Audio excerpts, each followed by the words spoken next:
Hey everyone! Thanks for stopping by. It's almost Halloween, so let's make some memories for the people we love.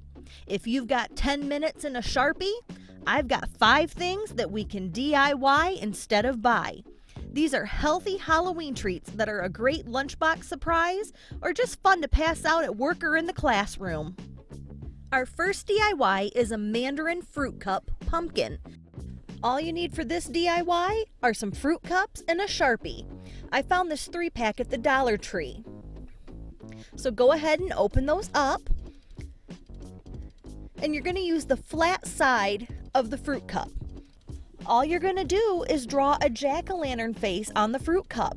Now I know that's so simple, it's so easy, but we're making memories for the people we love. Just think of the smile that's going to be on your little one's face when they open their lunchbox and find that pumpkin fruit cup in there. If you have more than one child, you could do a different kind of face on each fruit cup.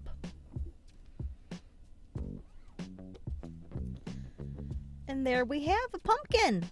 It's so cute. Now, I'm all about going the cheap route, going Dollar Tree and saving money, but I did have one little thing that irked me about these fruit cups, and it is where the expiration date is placed on the Dollar Tree brand. Maybe a different brand wouldn't have it in the center, but I was trying to hide that expiration date with the mouth of my jack-o'-lantern, and it ended up making it look like the pumpkin's face was a little squatty. So maybe if I had used a different brand, I wouldn't have run into that. And it's just a minor little thing that irked me, not an end-all be-all. And there we have our fruit cup jack-o'-lanterns. So let's move on to DIY number 2, which is a string cheese ghost.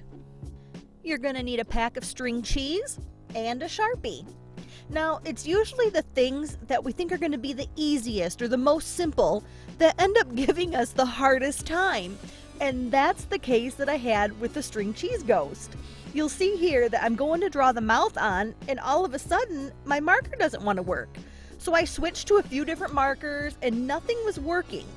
Now, I had done these right out of the refrigerator, so they started having condensation build up on them, and my markers wouldn't work. So this may be against everybody else's beliefs, but I do like cheese at room temperature, so I let my cheese set out for a little bit, and I also used some towels to dry them off. And once I did that, the faces went on better, but definitely that's going to be something that is personal preference. Have fun and be creative with the faces. Moving on to DIY number 3 is pumpkin or jack-o'-lantern crackers. You're going to need a box of Lance or Austin crackers. I found this 6-pack box at Dollar Tree, and a Sharpie. Now these are the crackers that have, the cracker part is orange and they have peanut butter on the inside. So I know this DIY won't be for everyone because of peanut allergies, but you might be able to find the cheese cracker with a cheese inside, and maybe that would work for you.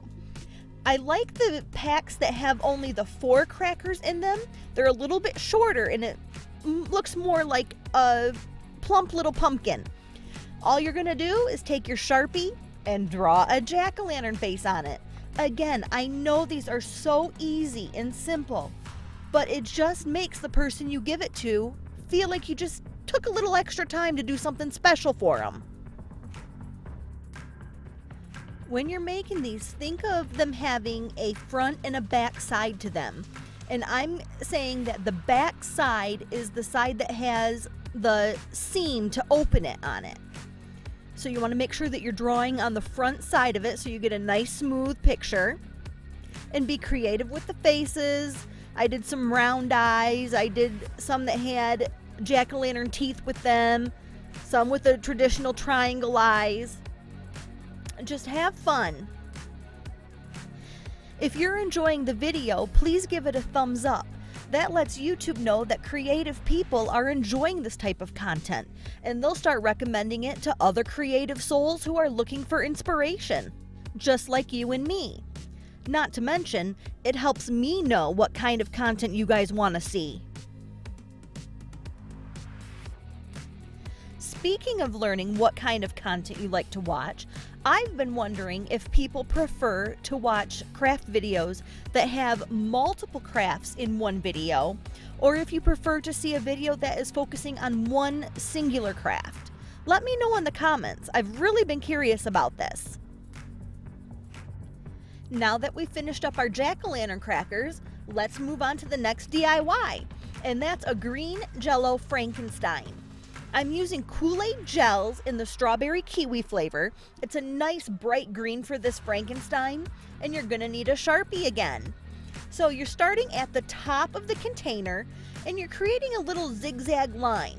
We're gonna fill it in to create the hairline for Frankenstein. And it doesn't have to go all the way around the container, just about the front third of it.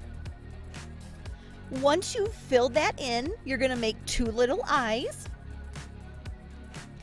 and a straight line for a mouth with some cross hashes on it to make stitches. And I added a little scar up by his eye with the stitches as well. And you guys, this was my favorite one from this video. I love this. I thought it was so cute and not something that you see all the time. Little Frankie was very easy to make and very inexpensive as well. I want to say that they came out about 30 to 40 cents per container of Jello. So I think that's a great deal, especially if you wanted to make these as a healthy snack for the kids to pass out at a school Halloween party. Continuing on with the idea of the kids' Halloween party pass out gift, this would be a great activity for the kids to help you with. They could absolutely help draw Frankensteins on these Jellos, and they'd have fun doing it. Not to mention the sense of pride they will get to feel when they see what they made brighten somebody else's day up. I am so pleased with how those turned out. DIY number 5 are Clementine Pumpkins. All you need is a bag of clementines and a black Sharpie.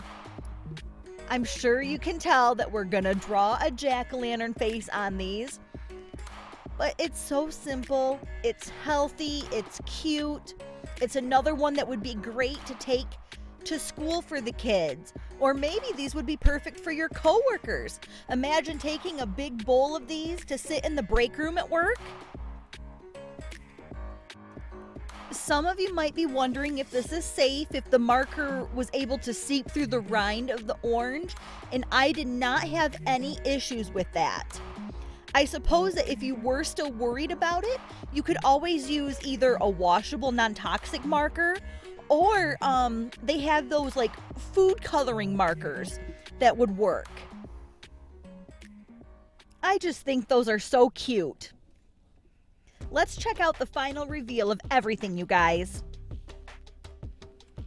As you know, I'm a new YouTube channel, and I have to give a huge thank you to all of the people who subscribed to my channel after my last video. I had mentioned that I set a goal to reach 25 subscribers by the end of October. And after that video, I surpassed that, all because of you guys. So thank you so much for that. But you know, that means I have to set a new goal. So I'm gonna say I'm gonna try for 35 subscribers by the end of October. My Halloween upload plans were delayed when I came down with the virus that shall not be named. And I have a ton of videos ready for you guys for Halloween. So this week, I really want to push to get them out to you. So I'm going to try to be uploading every other day this week. My upcoming videos are going to go in 2 directions. There's going to be more videos with content like this, kid-friendly. But I'm also going to give you some Halloween party foods that are going to give you the ick. Thank you for choosing to spend your time with me today. If you have a few more minutes to yourself, you might be interested in seeing some of the Halloween decorations I created this year. I'll put a link at the end of the video to the playlist of my Halloween DIYs. Thanks so much for watching, you guys. I'll see you in the next one.